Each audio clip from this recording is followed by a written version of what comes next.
17 August 2005 দুপুর 11:30 পরপর প্রায় 450টিরও বেশি বোমা বিস্ফোরণে স্তব্ধ হয়ে গেল গোটা দেশ। ঢাকা, চট্টগ্রাম, খুলনা, রাজশাহী বাদ গেল না 64টির মধ্যে 63টি জেলার একটিও। ভাবুন তো, হয়তো আপনি অফিসে বসে কাজ করছেন, অথবা বাজার করে ফিরছেন ঘরে, হয়তোবা আপনার অতি প্রিয়জন থেকে রয়েছেন শত কিলোমিটার দূরে। হঠাৎই সারা দেশ জুড়ে ফাটতে শুরু করলো শত শত বোমা, যার মূলে রয়েছে একটি নিষিদ্ধ সংগঠন, যারা ছুড়ে দিয়েছিল আতঙ্ক আর রক্তের চ্যালেঞ্জ। তারা চেয়েছিল এদেশে তাদের নিজেদের মতাদর্শ আর আইন প্রতিষ্ঠা করতে। আর সেই সংগঠনের নাম জামায়াতুল মুজাহিদিন বাংলাদেশ, ওরফে জেএমবি। এই হামলার রেশ কাটতে না কাটতেই ঝালকাঠিতে বিচারককে টার্গেট করে আত্মঘাতী হামলায় মারা গেলেন দুজন আইনজীবী। কারা ছিল এই জেএমবি? কোথা থেকে এলো বাংলা ভাই শায়ক আব্দুর রহমানের মতো নেতারা? এবং কিভাবে এই সংগঠনের উত্থান, ত্রাস ও পরিণতি ফাঁসির কাষ্ঠে গিয়ে শেষ হলো? আজ আমাদের গল্পটি সেই সংগঠন ও 20 বছর আগের সেই কালো দিনটিকে ঘিরেই। আসসালামু আলাইকুম, আমি রাহাত জুবায়ের, আর আমাদের আজকের ভিডিওর topic JMB and their ideology of terror. চলুন তবে শুরু করা যাক।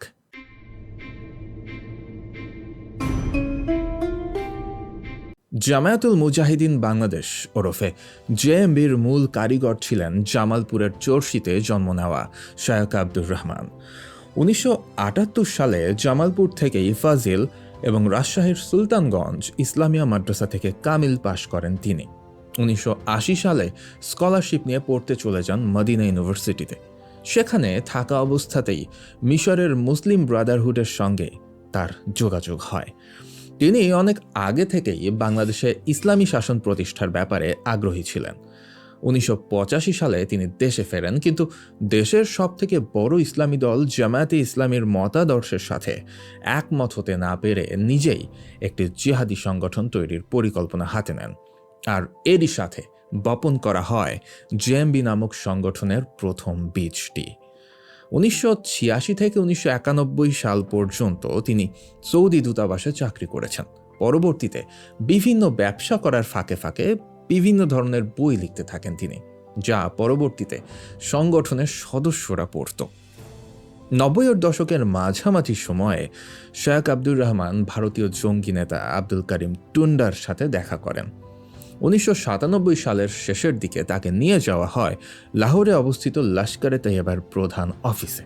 এরপর তিনি মুজাফফরবাদে অস্ত্র, বিস্ফোরক, যুদ্ধের কৌশল এবং গোপনীয়তা রক্ষার প্রশিক্ষণ নেন। এদেশে আবারও ফিরে 1998 সালের এপ্রিল মাসে প্রতিষ্ঠা করেন নিজস্ব সংগঠন জেএমবি। এর প্রতিষ্ঠাকালীন সদস্যদের মধ্যে বেশ কয়েকজনই পরবর্তীতে মতপার্থক্যের কারণে সংগঠন ছেড়ে দিয়েছিলেন। জেএমবি সারা দেশকে 6টি প্রশাসনিক অঞ্চলে ভাগ করেছিল। তারা নিজেদেরকে সালাফি মতাদর্শের বলে পরিচয় দিত এবং এই মতাদর্শের লোকজন বেশি এমন অঞ্চল তথা দেশের উত্তরাঞ্চল থেকেই সবথেকে বেশি সদস্য সংগ্রহ করত। যদিও পরবর্তীতে বগুড়া, গাইবান্ধা, দিনাজপুর, ঠাকুরগাঁও, জয়পুরহাট, চাঁপাইনবাবগঞ্জ এবং রংপুরও বাদ যায়নি। বাছাই করা সদস্যদেরকে এরা ওই সব এলাকার নদীর চর অঞ্চলগুলোতে ঘাটে স্থাপন করে ট্রেনিং দিত। এছাড়াও বান্দরবানের নাইক্ষংছড়িতে রোহিঙ্গা সলিডারিটি অর্গানাইজেশনের অর্থাৎ আরএসও ক্যাম্পেও জেএমবির প্রশিক্ষণ চলত। তারা ভারত থেকে এক্সপ্লোসিভ জেল এবং অন্যান্য সরঞ্জাম এনে নানান রকম বিস্ফোরক তৈরি করত, সাথে দেশীয় একনলা বন্দুক ও অন্যান্য ছোটখাটো অস্ত্র বহন করত। শোনা যায় শায়ক আব্দুর রহমানের সেকেন্ড ইন কমান্ড বলে খ্যাত রাজশাহীর কুখ্যাত সিদ্দিকুল ইসলাম ওরফে বাংলা ভাই নাকি রাজশাহীর বাগমারাতে চরমপন্থীদের কাছ থেকে ছিনিয়ে নেওয়া একটা এসএমজি গান ব্যবহার করত। জেএমবির মোট সদস্য সংখ্যা কত ছিল তার কোনো সঠিক হিসাব পাওয়া যায় না, তবে নির্ভরযোগ্য কিছু সূত্র মতে তাদের সদস্য সংখ্যা সব মিলিয়ে প্রায় 5,000-এর কাছাকাছি ছিল। জেএমবির প্রথম নাশকতামূলক কর্মকাণ্ড শুরু হয় 2001 সালে, আর সেটি ছিল সাতক্ষীরার একটি সিনেমা হলে বোমা হামলা। পরের বছর অর্থাৎ 2002 সালের 1 মে নাটোরের একটা সিনেমা হল এবং ওই বছরই 7 ডিসেম্বর ময়মনসিংহের 4টি সিনেমা হলে একসাথে বোমা হামলা করা হয়। এরপর রমনার বটমূলে হামলাসহ এমন আরও কয়েকটি ঘটনা ঘটলেও আইন শৃঙ্খলা বাহিনী তাদের ব্যাপারে কোনো রকম ওয়াকিবহালি ছিল না, ফলে তাদের সহিংসতার মাত্রা এক পর্যায়ে ছাড়াতে শুরু করে। ঠিক এই সময় জেএমবির second in command Siddiqul Islam ওরফে বাংলা ভাই রাজশাহী ও নওগাঁ জুড়ে তাণ্ডব চালানো শুরু করেন এবং মিডিয়ার বদৌলতে সারা দেশে তিনি আলোচনায় চলে আসেন। তখন তারা নিজেদেরকে জাগ্রত মুসলিম জনতা বা জেএমজেবি বলে পরিচয় দিত।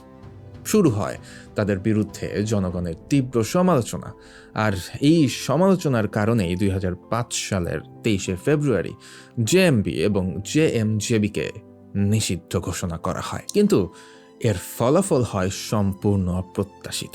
যেন নিষিদ্ধ হওয়ার সেই ক্ষোভের আগুনে পুড়েই হাজির হয় 17 আগস্ট 2005।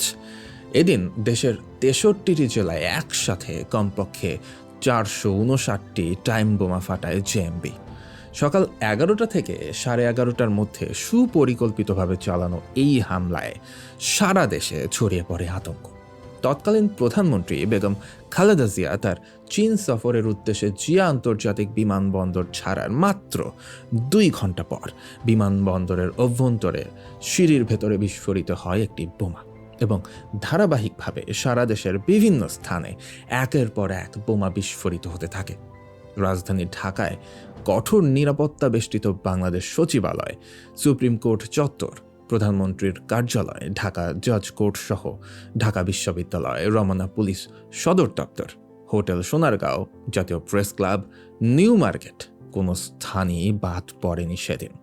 ঢাকায় মোটমাট প্রায় 28টি লোকেশন, চট্টগ্রামে 16টি, খুলনায় 13টি, রাজশাহীতে 12 এবং বরিশালে 18টি স্থান সহ দেশের বিভিন্ন স্থান আক্রান্ত হয়। এর মধ্যে চাঁপাইনবাবগঞ্জে রিকশা চালক রবিউল ইসলাম এবং সাভারে 10 বছর বয়সী শিশু আব্দুস সালাম ও 3 বছর বয়সী শিশু অনিক এই বিস্ফোরণে মৃত্যুবরণ করে। চাঁপাইনবাবগঞ্জের এক আহত কুলির কাজ করা রবি সাহা হাসপাতালে জ্ঞান হারানোর আগে তার আক্রান্ত হওয়ার অভিজ্ঞতাটি বলেছিলেন। তার ভাষ্যটি ছিল অনেকটা এরকম: 20 বছর বয়সী এক যুবক আমাদের পাশে কাগজের ছোট একটি বাক্স রেখে কিছুক্ষণ সেটি দেখে রাখতে বলে চলে যায়। কয়েক মিনিটের মধ্যে সেটা ফেটে যায়। বোমাগুলো মূলত টিনের পাত্রে ইলেকট্রিক সার্কিট লাগানো এবং খুব ভালোভাবে স্কচ টেপ প্যাঁচানো অবস্থায় তৈরি ছিল। এগুলো বিভিন্ন প্যাকেট বা ব্যাগে করে জনবহুল স্থানে রেখে যাওয়া হয়েছিল। প্রত্যেকটি বোমার সাথে বাংলা ও আরবিতে লেখা লিফলেট সংযুক্ত ছিল, যাতে লেখা ছিল, বাংলাদেশে ইসলামী আইন চালু করার সময় এসেছে, মানুষের তৈরি আইনে কোনো ভবিষ্যৎ নেই। এই ঘটনার পর তৎকালীন সরকারের স্বরাষ্ট্র প্রতিমন্ত্রী লুৎফুজ্জামান বাবর সাংবাদিকদের বলেন, এই হামলা একটি সুসংগঠিত দল করেছে। এটি বিচ্ছিন্ন কোনো ঘটনা নয়, যা একটি উদ্দেশ্য নিয়ে সাংগঠনিকভাবেই করা হয়েছে।